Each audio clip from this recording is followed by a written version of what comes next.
Good morning, everyone. Good morning, everyone, and thanks for joining the Federal Fiscal Compliance and Reporting, or FFCR Division's Zoom webinar about maintenance of equity, or our acronym is MOEquity, for this 22-23 school year. Today's training will include a general overview and updates, and this is a repeat session of a session we did last Thursday, and it includes identical information to last Thursday's session. The content that we'll cover today applies to all LEAs that received American Rescue Plan or ARP funds. However, for the small percentage of LEAs, approximately 10%, that will complete the MOEquity tool to demonstrate compliance, there will be a follow-up training next Tuesday on October the 4th that delves deeper into the details of the tool completion. Presenters today will include myself. My name is Kathy Lovett. I'm the manager of the compliance unit within the FFCR division. And Luis Garza, you've heard from him. He's the project lead for MOEquity. Since this is in a webinar format, you won't be able to unmute and verbally ask your questions.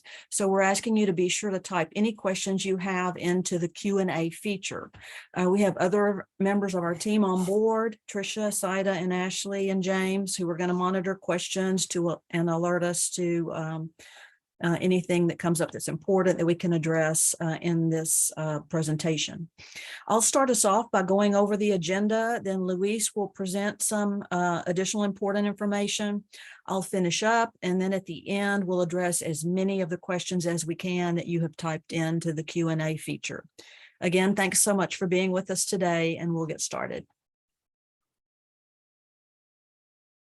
This is our standard disclaimer to say that we are giving our best interpretation, understanding of the federal requirement at this time, and that those federal requirements could change, and we'll give you updated information as we get it.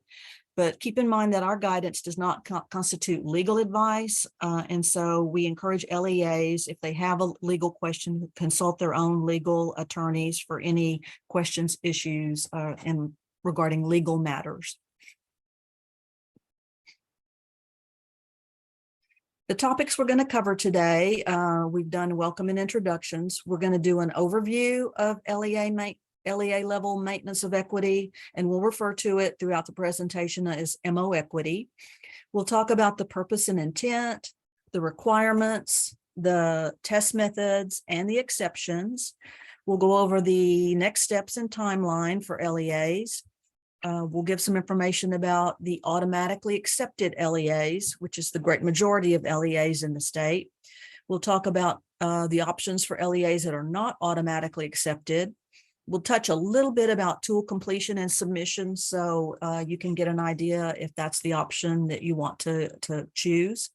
And at the end, we'll kind of tie it all together by giving a summary of the compliance paths, and we'll give you a one-pager LEA level MOEquity timeline.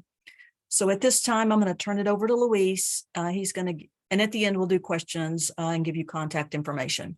I'm going to turn it over to Luis, and he'll start us off, and then we'll keep going. Good morning. Thank you, Kathy. Welcome, everybody. Welcome to our training and our information session. Again, we're going to be covering a lot of information. Just to reiterate what Kathy said, please, any questions, include them in the questionnaire, and our colleagues and ourselves will get to them and answer as many and all questions that we have. The purpose and intent of LEA-level MOEquity. As everybody is aware, we are in our second year of fiscal compliance requirement defined under the American Rescue Plan Act of 2021. In receiving the ARP Act funds, LEAs agreed to the compliance provisions, which included LEA-level MOEquity. The intent of it is to ensure that campuses serving, and the purpose is serving a large students from low-income background, high-poverty campuses in each district do not experience a disproportionate reduction in funding in fiscal years 2020, 2022, and 2023, or school years 2021 and 2022 and 2022-2023. We apologize. That's all. I know that's a little tongue twister there, but we want to make sure that we define and go over the years and accordingly. LEA is subject to LEA level of MOEquity. It applies to all education agencies that receive funding authorized under the Section 2001 of the ARP Act, and those include the ARP SR3, 2020 to 2023, the ESSER Supplemental, the ESSER Sup 21 to 23, and the T-Class, the Texas COVID Learning Support Grant, which is a 21 to 24 grant. Independence and uniqueness of federal compliance requirements. Federal fiscal compliance requirements are tied to receipt of funding from different federal grant programs, but it's really critically important to recognize and to be all of us to be aware that federal fiscal compliance requirements often use similar terminology, but each requirement is independent and unique, and the compliance determinations are calculated independently and separately. So real critical, even though the terminology is and very important, the terminology is similar in a lot of the grants. Exception and exception criteria from one federal compliance requirements do not apply to other federal fiscal compliance requirements. And real important, they all have their unique requirements per grant.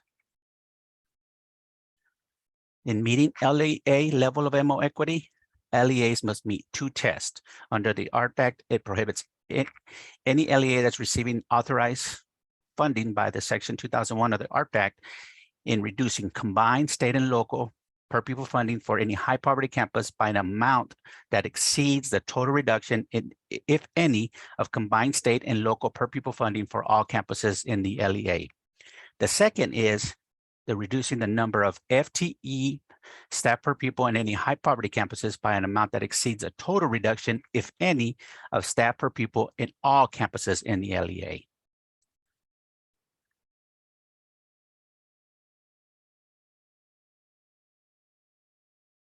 Identifying high poverty campuses.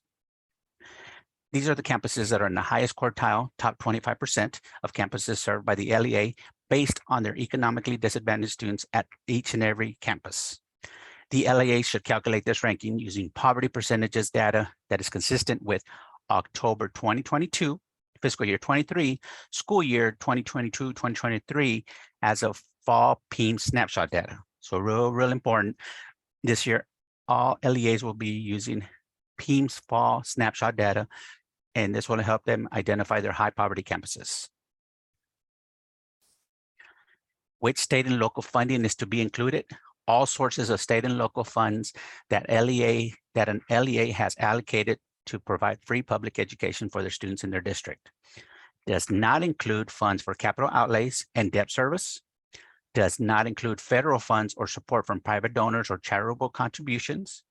And data must please be consistent with sources of state and local funding that an LEA uses to report for the purposes of per pupil expenditures in their PEIMS report every year. LEAs must use board adopted budget in effect at the snapshot date and use this budget consistently for all 3 years, 2021, 2022, 2022 to 2023. So real critical, and real important, we will go more into detail. It's as of the snapshot date. So some LEAs, their board approves it in August, September. It's what is the board approved budget as of the last Friday in October when everybody submits their fall PEIM snapshot data. Which FTEs are to be included? LEAs must include all paid staff, instructional and non-instructional, and this includes from all fund sources, state, local, and federal. Okay. LEAs must include all FTEs that provide campus level services, regardless whether they are considered an LEA district or campus level position. Real important that as long as they're providing direct service for the students, those are the FTEs to be included. LEAs must include all employees that are hired by contract who perform campus level students. Again, if the district is paying for the service for them to provide a service to the students, they are to be included. LEAs must include staff who split their time in more than one campus building in the LEA, include the proportional FTE for each campus. If you have a therapist, a pathologist, or other professionals that split their time, those are to be included too, accordingly by their campus that they're assigned to. LEAs are also encouraged to consider equity in terms of overall staffing budget, which may include in considering the qualifications and the level of experience in high poverty campuses compared to other campuses. There's 2 different LEA level MOEquity test methods that are available to all LEAs.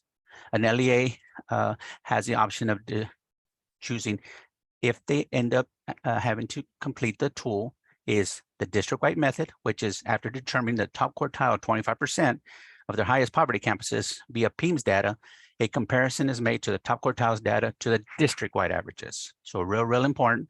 The second one is a grade span method, but we will also want to remind everybody, if an LEA is required to use the MOEquity for compliance requirement and an LEA passes on the district-wide method, they don't have to consider or go to doing the grade span. They have completed the requirement if they pass on the district-wide. The second option is grade span method. After determining the number of campuses that constitute the top 25% quartile of the highest poverty campuses via PEIMS data, the fall snapshot data, within each grade span, a comparison is made of the highest poverty campuses data to the grade span averages. Real important. It's only going to compare it to the grade span averages if a LEA decides to use the grade span method. Automatically exceptions for LEA-level or MOEquity. USDE has approved the following criteria, and if an LEA falls under this and meets this, then they could be considered automatically accepted. If an LEA has an enrollment of less than 1,000 students, operates a single campus, serves all students within each grade span with a single campus, i.e. no campuses with an LEA that have overlapping grade span. For example, an LEA is K to 2, 3 to 5, 6 to 8, and 9 to 12. Those three are the different criteria that USDE has approved. Important note, USDE has verified that all campuses with an LEA, including alternative campuses, as long as they serve one student or more, must be included in determining LEA-level MOEquity compliance. And just as a reminder, our ESER FAQ has a lot more information and it's updated regularly. Particularly this one is MOEqu Q24 has more information regarding this. Automatic exceptions continued. TA has posted the MOEquity on our MOEquity webpage, a preliminary list that LEAs are presumed to be automatically accepted for fiscal year 23. And this is based on enrollment and campus data that were submitted on the LEA's SC 5000 of the 22-23 ESSA Consolidated Federal Grant application. This preliminary list is based on the data, will be cross-referenced with October 2022 fall PEIMS snapshot data when the data becomes available in February and March of 2023. If an LEA is no longer automatically accepted, the LEA will be contacted by FFCR and advised of next steps. The things for automatically versus non-automatically accepted LEAs and the steps and the requirements. Action required for LEAs that are correctly included on the automatic exception list. Please review the list that is posted currently at the LEA MOEquity webpage. Ensure that your LEA is included and please verify the criteria. If everything is correct, no further action is needed. Action required for LEAs that are included or excluded from the automatically exception list in error and wish to submit a request and reconsideration of automatic exception status, we ask that please review it and send us before or no later than December 2nd to notify us that you'd like to be considered because the data might be wrong that was available to us when that first list came out. Okay.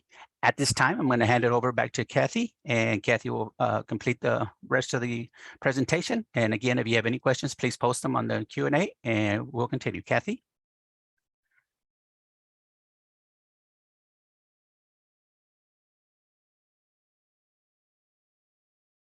Thank you, Luis. I appreciate it. Thanks. Okay, so I'm going to give some more information about the MOEquity document submission plan. So we talked about the LEAs that are automatically accepted. And if an LEA is automatically accepted, and last year there were about 800 of the state's LEAs that were automatically accepted. So the great majority of LEAs do not have to submit the MOEquity document submission plan. So all they would have to do is check the auto accepted list, make sure that it's correct. And if it is, then there's no further action required for those 800 LEAs across the state. For the remaining LEAs, about 400, they will be required to submit the MOEquity document submission plan.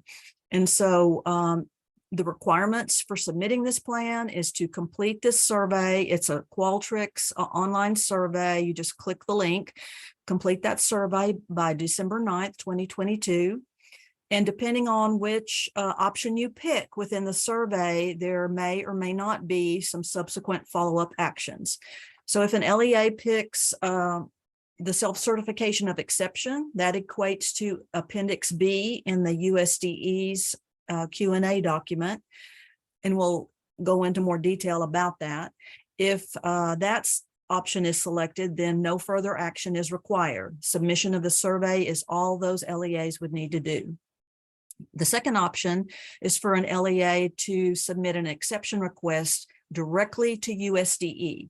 So if you were unable to self-certify and you want to make an appeal directly to USDE by outlining any kind of unusual or extenuating circumstances, you would need to email that letter, that request to USDE no later than December 15th, 2022. And if you don't want to do that, then the third option would be submitting the MOEquity tool. That is an Excel spreadsheet that would be completed and then uploaded into GFFC reports and data collections. And that would be due no later than January 27th, 2023.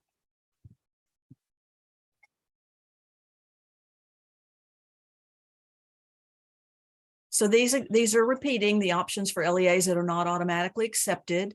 This MOEquity document submission plan, it's notifying us that the LEA that is not automatically accepted is choosing one of the following to demonstrate compliance.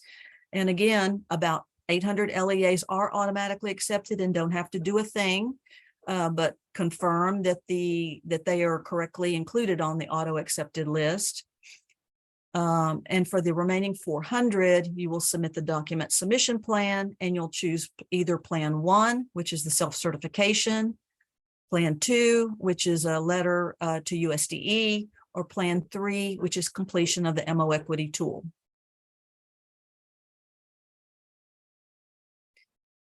So plan 1, this LEA self-certification of exception.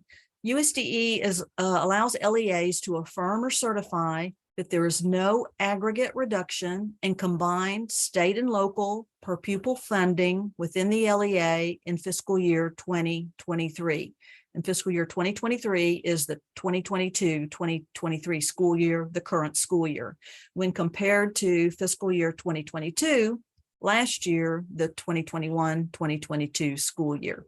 So in this current second year of MOEquity, we're comparing data from the current year, 22-23, to the previous year, 21-22. And USDE delineated specific verbiage for this self-certification of exception, and they included this in the USDE issued several Q&A documents. The most recent one was last July. And in that document, in the appendix, in Appendix B specifically, they outlined the specific verbiage for this self-certification. And so what we've done is we've replicated that verbiage in the survey so that LEAs would not have to submit a separate document. At this time, USDE is not requiring any documentation to be submitted with the self-certification. However, it's recommended that LEAs keep a backup copy of the data sources used to document eligibility, their eligibility to submit the self-certification. And then the next to last bullet, whether or not an LEA submitted Plan 1 in fiscal year 22, that option is still available for fiscal year 23 if the LEA meets the USDE criteria for self-certification for the current year. So keep in mind that you're not locked in. Whatever you did last year, whatever option plan you chose last year, you're not locked into that plan for fiscal year 23. All options are again available to you. So self-certification again is embedded within the survey. So once you complete the survey, then that would complete your obligation or your requirement for MOEquity.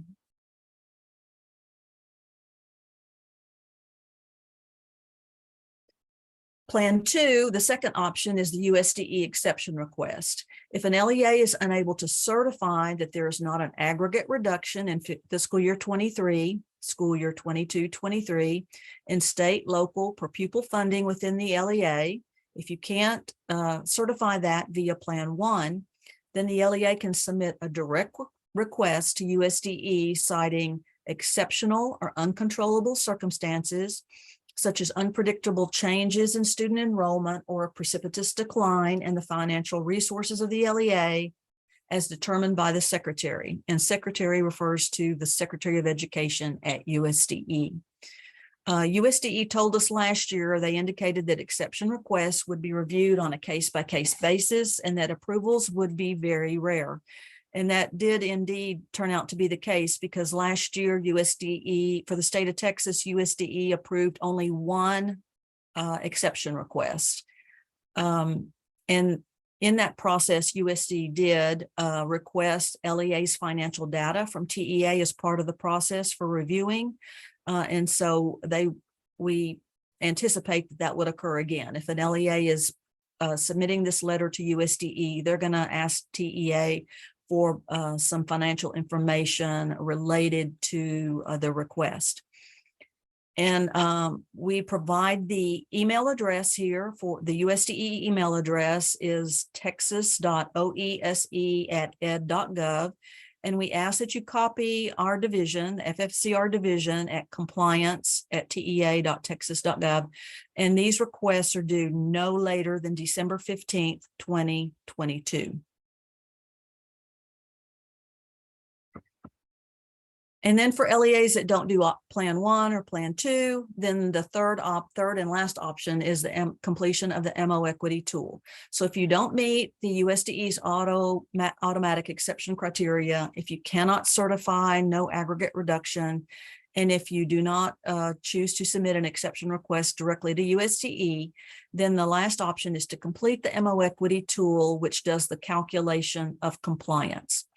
And so the completed MOEquity tool must be submitted to GFFC reports and data collections by January the 27th, 2023. And so because so few LEAs actually chose this MOEquity tool option last year, it was about 120, 130 LEAs that eventually completed the MOEquity tool. We are presenting a separate MOEquity tool training session focused specifically on tool completion and submission of all required data. And that training is next Tuesday, October the 4th, 2022 at 10 o'clock, again via Zoom. So that registration link for the tool training is also in the TAA and on our webpage.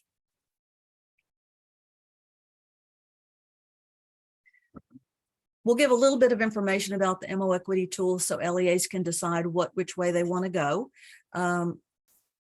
For the MOEquity tool for 2023, the tool will not include any pre-populated data. Last year, we did include pre-populated data. We wanted to help LEAs. We thought we were doing LEAs a favor by pre-populating data such as your enrollment and your poverty levels. And we pulled that data from the SC 5000. However, it turned out that oftentimes that data was incorrect and LEAs had to do what we call the manual tool. So this year, we're not including any pre-populated data. LEAs will use their own data, the October snapshot data from October 2022. That's the October snapshot date for fiscal year 23, school year 22-23.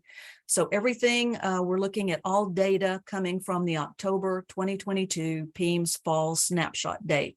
And all data will be manually entered for all required cells on the district-wide worksheet.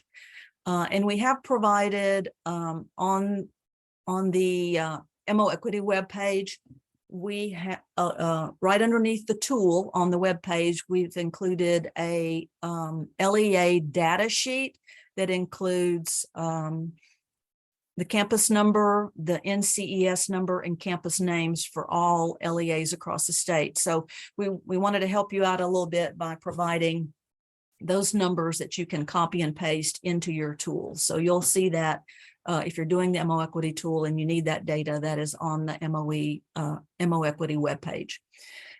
And just like last year, all data is entered onto the district-wide worksheet. And then in doing so, then the grade span worksheets auto-populate by whatever you enter in column E, that's the grade span group names. And the tool auto-calculates the district-wide tests and the grade span tests and tells you immediately whether your LEA is compliant. MOEquity tools must be completed, uploaded, and submitted to GFFC reports and data collections. And as I mentioned earlier, only a small percentage of LEAs, about 10%, about 120, 130 actually submitted the MOEquity tool last year, since most, the great majority, are either auto-accepted or chose Plan 1, which is a self-certification of exception.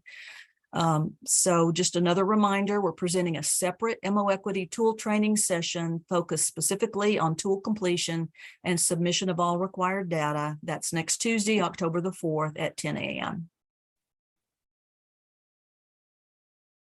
So here's now a summary of the 4, we call the LEA-level MOEquity compliance paths. There are 4 ways to meet compliance for the MOEquity requirement. The first one is the easiest ones. This is the one where LEAs have to do very little. This is for the automatically accepted LEAs. On the MOEquity webpage, please review the list of LEA-level MOEquity automatically accepted LEAs. And please review this by no later than December 9th, since that's also the date to submit the tool. Preferably, we said earlier, December 2nd, which would be better. That way you would have some time to complete the tool. But no later than December 9th, please review that list to confirm that your LEA has met the USDE automatic exception criteria for enrollment and or grade span configuration. And again, those automatic exception criteria is for LEAs that have less than 1,000 enrollment, for LEAs that operate just a single campus, and LEAs that have only 1 campus per grade span. And the tricky part here we ran into last year is, remember, you have to include all campuses that have even 1 student enrolled. So if you have alternative campuses that have their own campus number, and if they have students enrolled, then that's considered a separate campus, and it could count as a second campus at one of your grade span levels. After checking that list, please contact the compliance mailbox if your LEA has been either erroneously included or excluded from that list. So if your LEA is on there and it shouldn't be, or if it's not on there and it should be, please send us an email to the compliance mailbox. So that's the easiest one. If you're on there and the information is correct, you don't have to do another thing. The only time you would contact us if you're on that list in error, or if you're not on that list in error. Then the second plan or path is for not automatically accepted LEAs that choose Plan 1. Now, for the remaining 3 paths, all LEAs must complete the MOEquity document submission plan. And so for those LEAs that complete the submission plan survey and complete the LEA self-certification within the survey, and that survey is due by December 9th, by doing so, you confirm certify that your LEA has no aggregate reduction in combined state and local per pupil funding in fiscal year 23 compared to fiscal year 22. And so again, as I mentioned, the self-certification language is embedded within the survey.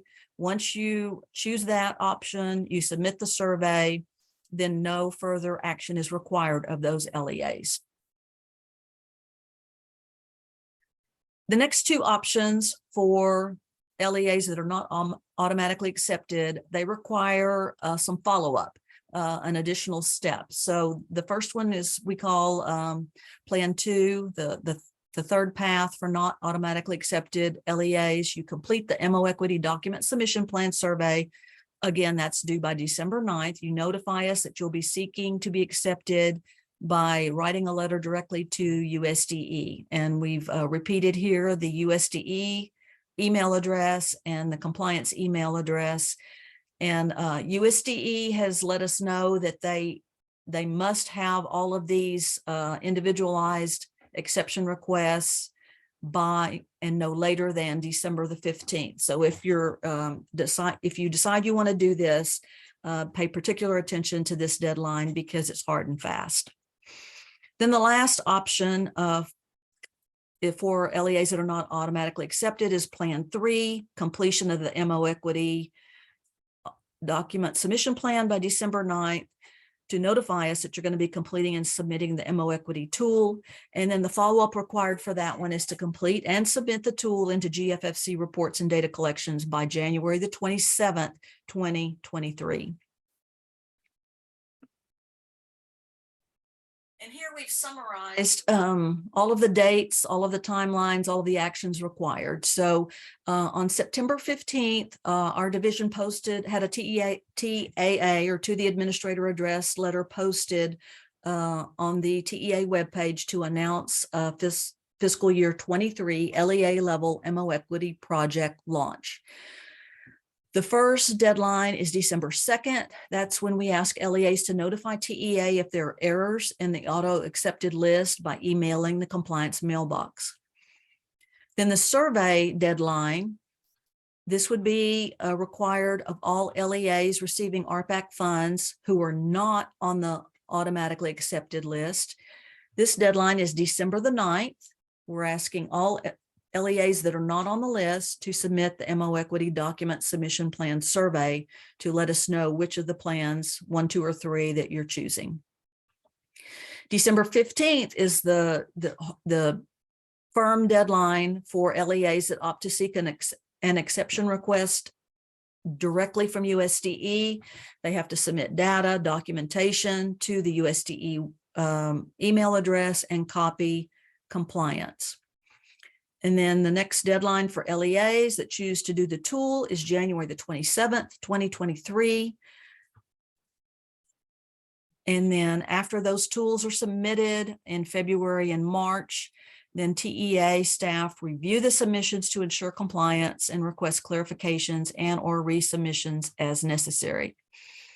And then we're hoping to get compliance letters posted in GFFC reports and data collections on or around April 2023. Just as a reminder, and Kathy mentioned this, December 15th is, all the dates are very important, but December 15th is very, very important because, again, it's in the last year of reporting. So all exception requests need to be submitted before and or December 15th to USDE because it is in the last year of reporting.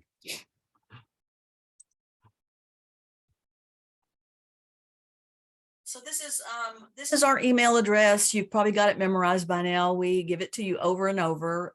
If you have questions or particular issues, specific issues to your LEA, email the compliance mailbox.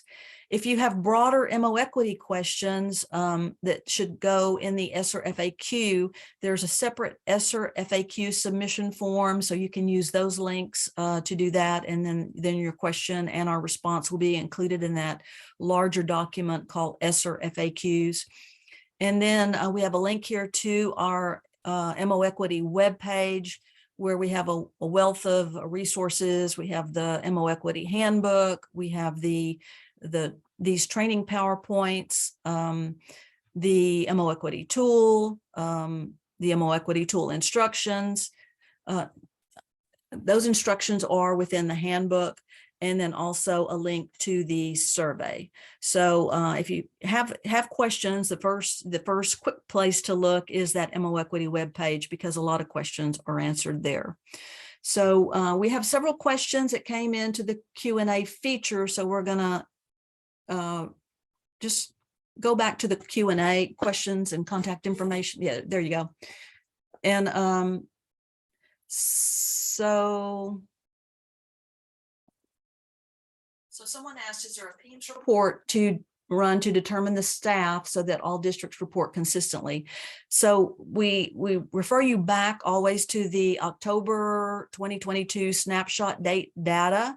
That should be, you know, the data that you're pulling from your internal financial accounting and student accounting systems, where you're pulling that data to report to the October snapshot. So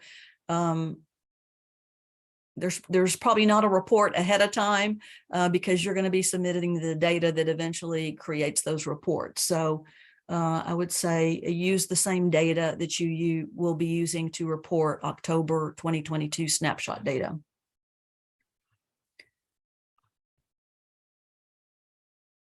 And then there's a question about a DAEP campus. So kind of the key to whether or not you consider it a separate campus is whether or not it has a separate campus number. Some school districts consider their alternative settings as programs or placements, but the students are still coded as enrolled at the home campus. So it would depend on those kinds of things. If the alternative campus has its own separate campus number and it has students enrolled there, then it's considered a separate campus.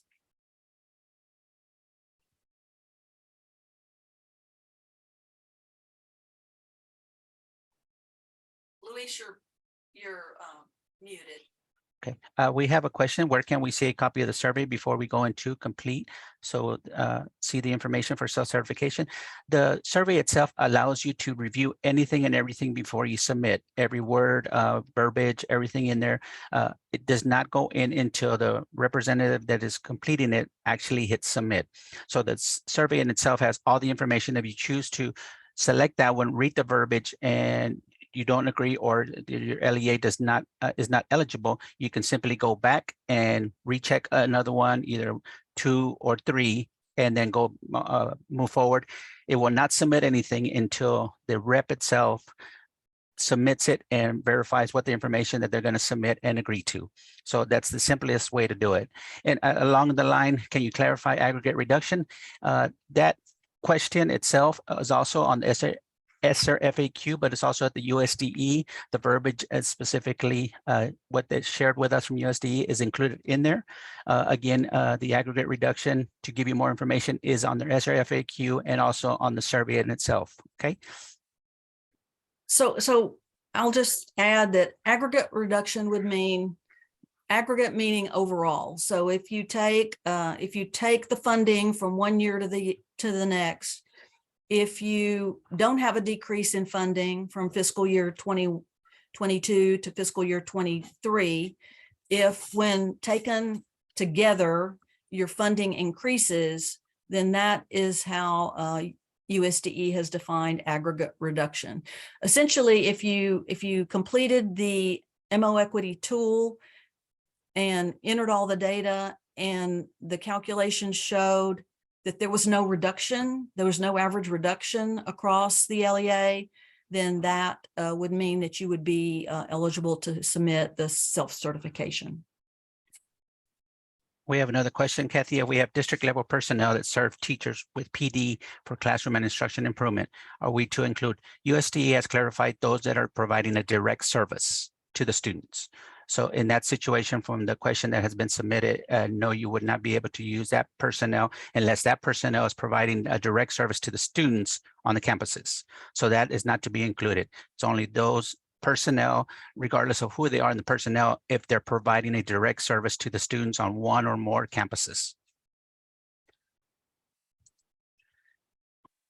We have another question. The DAP is K-12, and we do not have another campus K-12. It cannot be compared to another.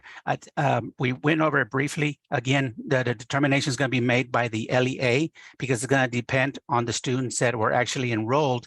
If an LEA has to submit that campus for reporting purposes, the enrollment would be based on the grade level of the students, and that determination will be made by the LEA. So if you have a DAP that's K-12 and you reported 2 students, but those students were 10 and 11th grade, then it would be appropriate for the LEA to submit it as a high school, because again, it's going to be based on the enrollment as of fall PEIM snapshot. If you have a grade overlap, not just with an alternative campus, but if you had a campus that was K through 8 and you had another campus that was K through 6.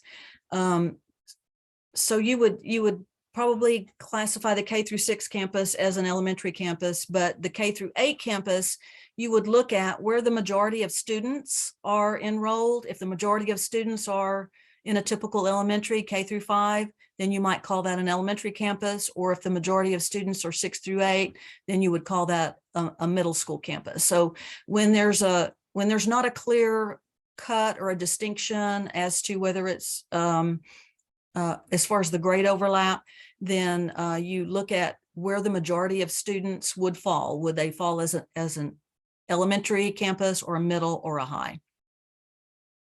We have another question. If we have a SPED staff who serves multiple campuses, we would need to divide between the multiple campuses. We have SPED staffing, including diagnosis, LSPS, VL, OP, autism. This may become difficult. Again, the determination is made by the LEA because, again, the LEA is going to know where that particular staff member or staff members are being allocated to, whether it's a 0.5 for this campus, 0.5 for another campus, 0.25 between 4 campuses. The LEA has that information and makes that determination. So that's what would be used. Again, it's up to the LEA because they're the ones that are making the determination of where each and every staff member, whether it's SPED or any other, is providing a service to one or more campuses. There's a question about a pre-K only campus. A pre-K would probably be identified as an elementary campus. Last year, we allowed for some, in our MOEquity tool, we allowed for grade span names like elementary 1, elementary 2. But we found that the majority of LEAs only use the 3 main grade span names: elementary, middle, and high. So if you have a PK campus, classify it as an elementary campus. If by doing so you have trouble meeting compliance and there's no PK on any other elementary campus, it's possible, it might be possible to consider PK a separate grade span, and then K through 5 a separate grade span. But if that's the case, then we would encourage you to reach out to the compliance mailbox and let us know your particular situation. In the meantime, I would say just classify a PK campus as an elementary, and then if you meet compliance at district-wide or by grade span doing it that way, then you're good to go. If you're having trouble meeting compliance, then reach out to us and let us know. Kathy, if you don't mind going over, they would like a follow-up on, would you please explain the self-certification? I think you explained it briefly. So, so you would look at the overall funding that you're providing to your campus from fiscal year 22 to fiscal year 23. If there's an increase from fiscal year 22 to 23, then you could certify that there's no aggregate reduction in funding to the campuses. If there is a decrease, and you can't certify, then you would have to resort to the tool where you would have to show that the decrease was not disproportionate at high poverty campuses. So kind of the issue is, if there's an increase in funding to the campuses overall from last year to this year, then a decrease in funding is moot, and you could essentially do the self-certification. Luis, do you have anything to add to that? Again, just exactly to piggyback off what Kathy said, is, and again, as long as there's not an overall, is a really important point. Overall on the per pupil expenditures in your campus as a comparison to the previous year. You could have a reduction on 1 or 2 campuses, but as long as the overall per pupil expenditure is equal to or above, then that would be allowing the LEA to make that determination. And again, every LEA makes that determination per their LEA. And again, Kathy mentioned it earlier. If any questions, please send it to the compliance mailbox. We are here and available. So the documentation, someone asked what documentation is needed for self-certification. You would just need to keep on hand your financial data that you use to make that determination. So, your financial data from fiscal year 22, your financial data from the current year, your budgets to the campuses,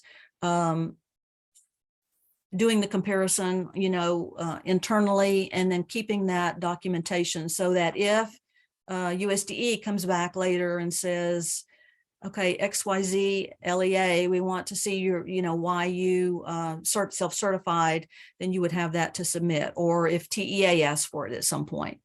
So, and then the aggregate reduction again is per pupil. So it can't just be an overall. It would be we're calculating, all of these calculations are on a per pupil basis. So you would need to take into consideration whether your enrollment increased or decreased, as well as the amount of funding.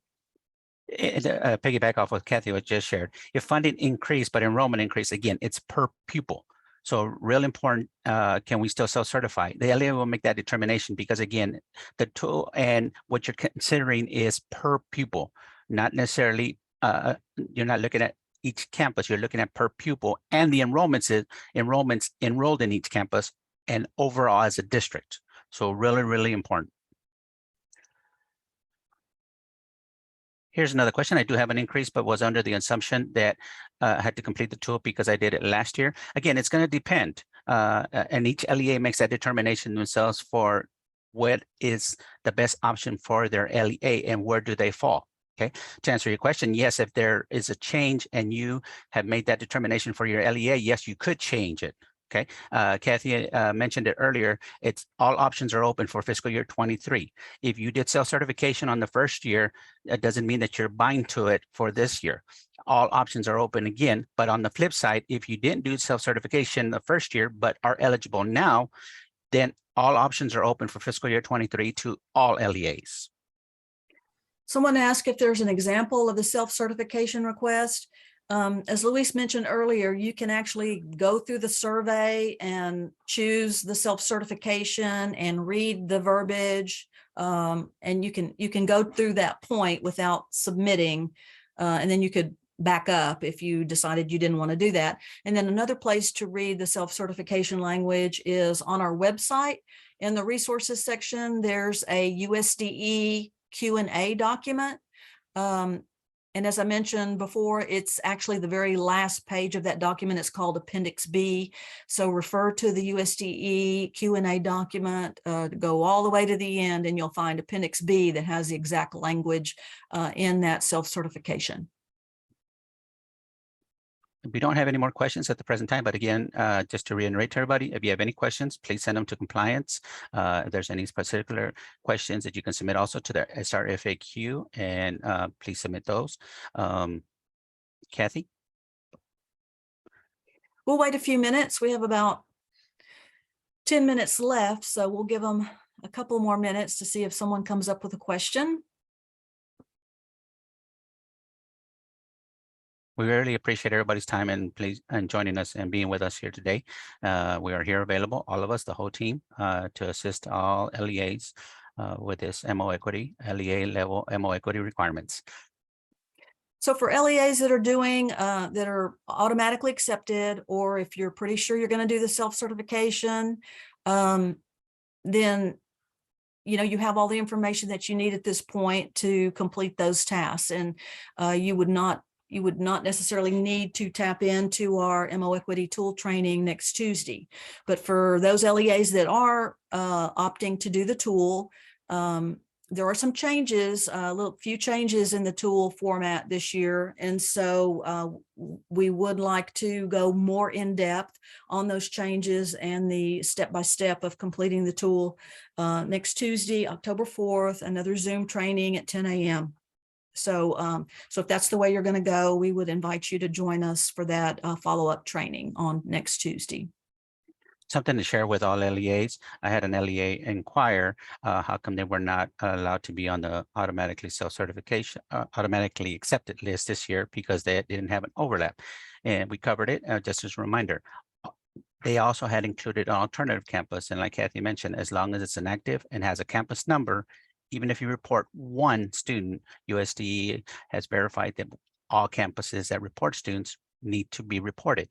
So that would automatically, so again, please verify the data that's on our webpage. If you see an error, please notify us immediately or as soon as possible to make sure that either to include or exclude, because and again, all data will be compared once the final PEIM submission data is verified. We will also cross-reference it. So there's a question, if I'm not sure if I can self-certify, would it hurt the district if I complete the tool? The answer is no. You're offered a wide variety of pathways to meet compliance. So if you complete the tool and you're compliant, then that's all, then that's well and good. That's all that matters is that you're meeting the compliance standards. So it wouldn't hurt the district at all to complete the tool.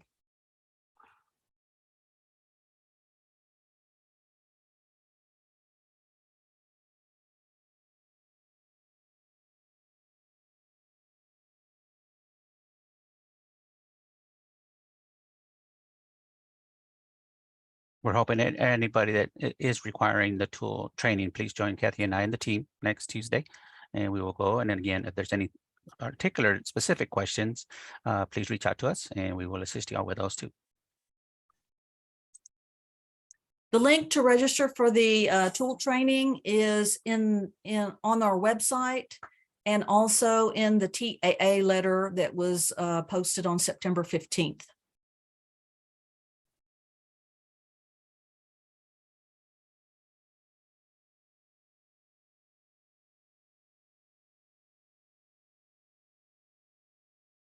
There's a question here. Do all of the top 25% poverty schools must pass in order to be compliant? So that is correct. You identify the top 25% high poverty schools. And then those top 25% high poverty schools must pass both the funding test and the FTE test in order for the LEA to be compliant. So that means that for both of those measures, that that high poverty school was not disproportionately affected by any decreases in funding or FTEs.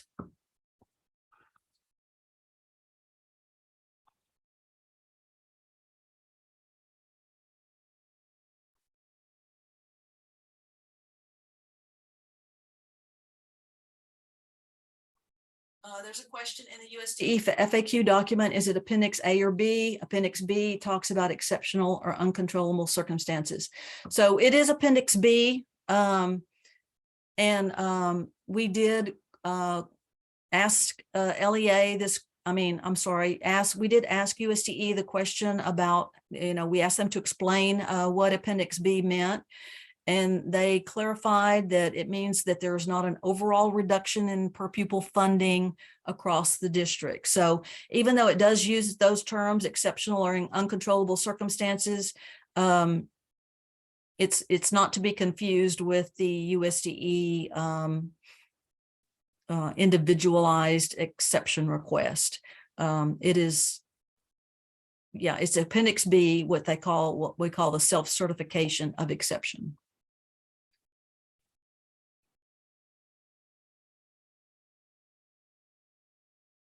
We have 5 minutes, Kathy and team. I think we've got to all the questions. We'll wait a minute more, see if we have anything else.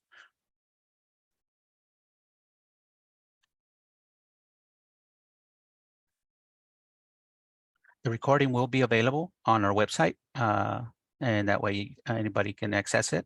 It should be up hopefully within the next week.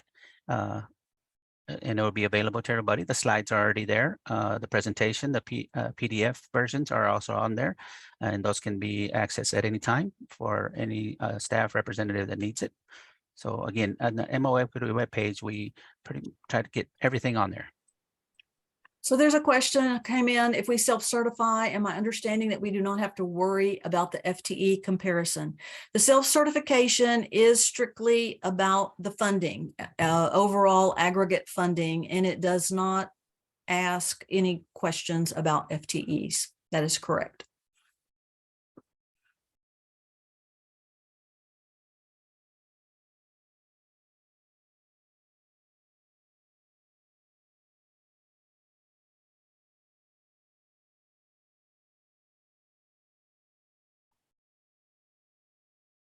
Okay, so I think our questions have slowed down. So thank you so much again for joining us, and let us know if you have any additional questions after this via the compliance mailbox. And for those of you that are going to join us for the tool training, we'll see those of you on next Tuesday. In the meantime, good luck with your MOEquity compliance. Thank you, everybody, for joining us. Have a pleasant day wherever you might be, and let us know how we can be of assistance. Everybody have a wonderful day.